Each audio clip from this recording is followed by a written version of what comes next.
اعوذ باللہ من الشیطان الرجیم بسم اللہ الرحمن الرحیم اللہم صلی علی سیدنا محمد معدن الجود والکرم وآلہ وسلم۔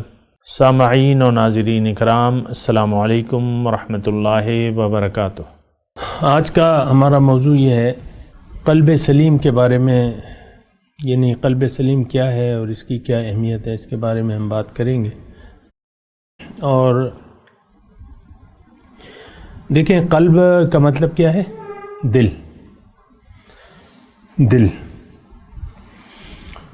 اور دل جو ہے، ہمارا دل جو ہے وہ کیا ہے؟ عرش خداوندی ہے۔ آپ نے سنا ہوگا کہ قلب المومن عرش الرحمن، سنا ہے؟ مومن کا دل رحمان کا گھر ہے، عرش۔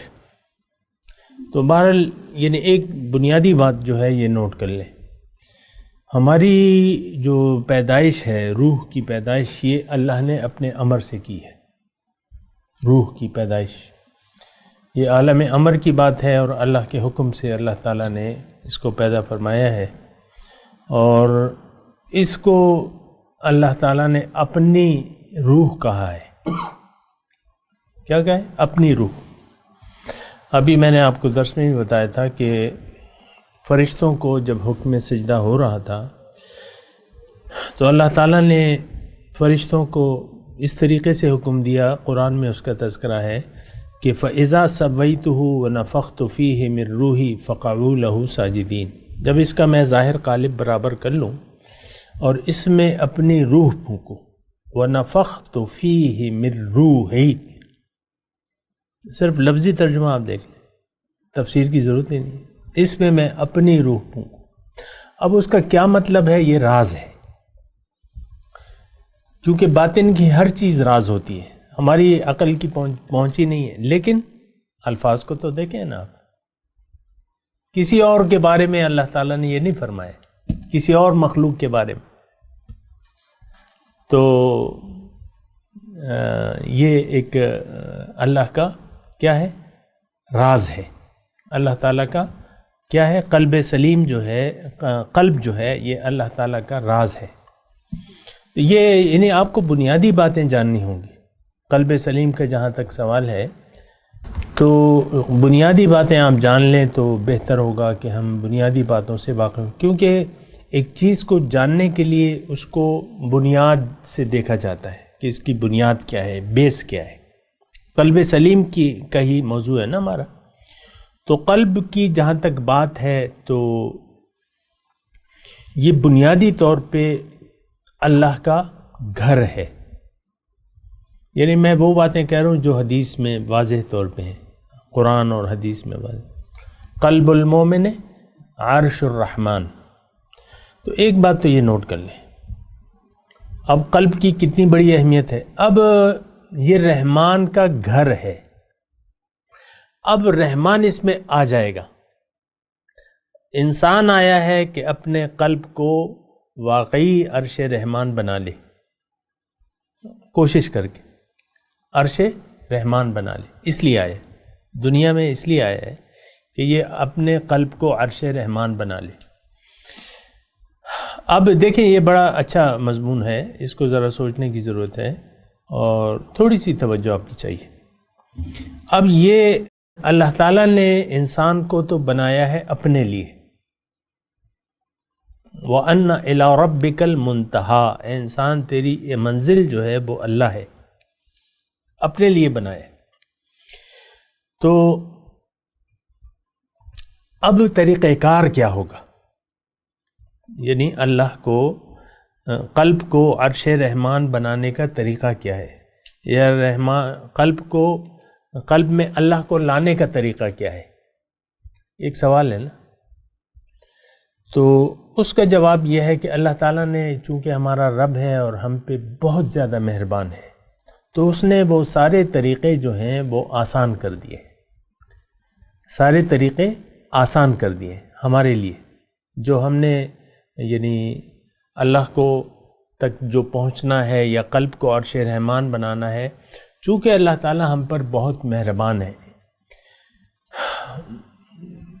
تو اس لیے وہ ہماری کمزوریوں سے بھی واقف ہے، ہماری جو کمزوریاں ہیں اس سے بھی واقف ہے۔ مثال کے طور پہ کمزوریاں ہماری آپ کو معلوم ہے، ظاہر ہماری کمزوری ہے نا، ظاہر ہماری کمزوری ہے، دکھتی رگ دکھتی رگ ہے۔ ابھی کل ہی کی باتوں میں ایک وہ آیا تھا خبروں میں کہ پنجاب میں ایک وہ ہے، پنجاب میں کسی جگہ کل 8 مرلے کی زمین پہ 5 قتل ہو گئے۔ کسی نے سنا ہو یا نہیں سنا ہو، تو یہ آتا رہتا ہے، یہ تو 8 مرلے تھا، بعض وقت تو 54 پہ جھگڑا ہو جاتا، بھائی بھائی سے لڑ پڑتا ہے، بیٹا باپ سے، باپ بیٹے سے، یا اس طرح یہ ہوتے ہیں۔ تو دیکھیں ہماری کمزوریوں سے اللہ تعالیٰ آگاہ ہے۔ یہ سب مطلب میں آپ کو بتا رہا ہوں کہ یہ منزل ہے آسان، یہ مشکل نہیں ہے۔ اگر اللہ آپ کی منزل نہیں ہے یا آپ اللہ کو منزل نہیں بناتے تو پھر یہ کام مشکل ہے۔ ہر وہ کام آسان ہو جاتا ہے جس کو آپ کام کہیں، جس کو آپ کرنا چاہیں، وہ پھر آسان ہو جاتا ہے۔ تو ایک بات تو یہ ہے۔ اچھا، دوسری بات یہ ہے، یعنی اس میں ایک حدیث کی طرف میں اور بھی اشارہ دلاؤں، حضور کا فرمان ذی شان ہے کہ کل میسر لما خلق لہ، ہر ایک کے لیے، ہر مخلوق کے لیے وہ کام آسان کر دیا گیا ہے جس کے لیے وہ پیدا کیا گیا ہے۔ آپ شکاری لوگ ہوتے ہیں، وہ شکاری کتے رکھتے ہیں، کیونکہ آپ تو اتنا نہیں دوڑ سکتے شکار کے پیچھے۔ اب وہ کتوں کو دوڑنا اور شکار کو قابو کرنا ان کے لیے آسان ہے۔ سنا ہے آپ نے شکاری کتے؟ وہ اس کام کے لیے پیدا کیے گئے۔ تو ہر مخلوق کے لیے اللہ تعالیٰ نے، یہ میں نے آپ کو ایک مثال دی، ہر مخلوق کے لیے اللہ تعالیٰ نے وہ کام آسان کر دیا ہے۔ اب مثال کے طور پہ بیج ہے آم کا، گٹھلی ہے، اس میں اللہ تعالیٰ نے صلاحیت رکھ دی ہے، آم کی گٹھلی میں صلاحیت رکھ دی ہے، اور اس کا طریقہ کار بھی بتا دیا ہے۔ اب اس گٹھلی کو پیڑ بننے میں کوئی مشکل نہیں آتی، اگر زمین موسم برابر ہو تو گٹھلی کو پیڑ بننے میں اور میوہ دینے میں کوئی مشکل نہیں ہے۔ بڑے بڑے درخت ہوتے ہیں، آپ دیکھتے ہیں یہ جو آموں کے باغات ہوتے ہیں جو بھی ہے، تو وہ اس کو کوئی مشکل نہیں ہوتی۔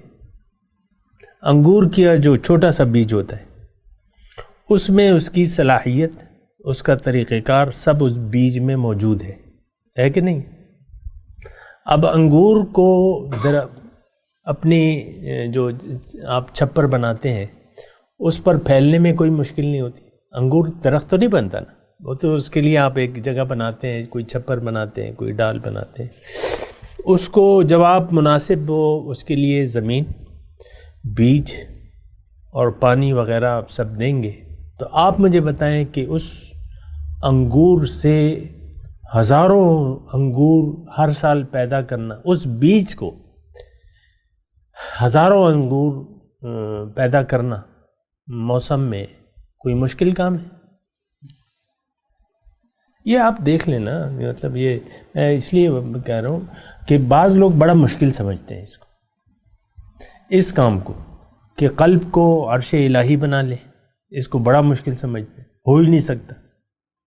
ایسے بعض جملے آپ سنتے ہوں گے، اسلام آج کے وقت میں عمل ہی نہیں ہو سکتا اس پہ، یہ بھی کمنٹس آتے ہیں۔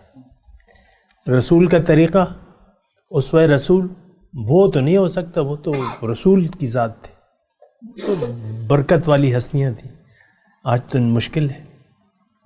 میں خود یہ سنتا ہوں، یعنی بعض اوقات مجھے بھی سننا پڑتا ہے۔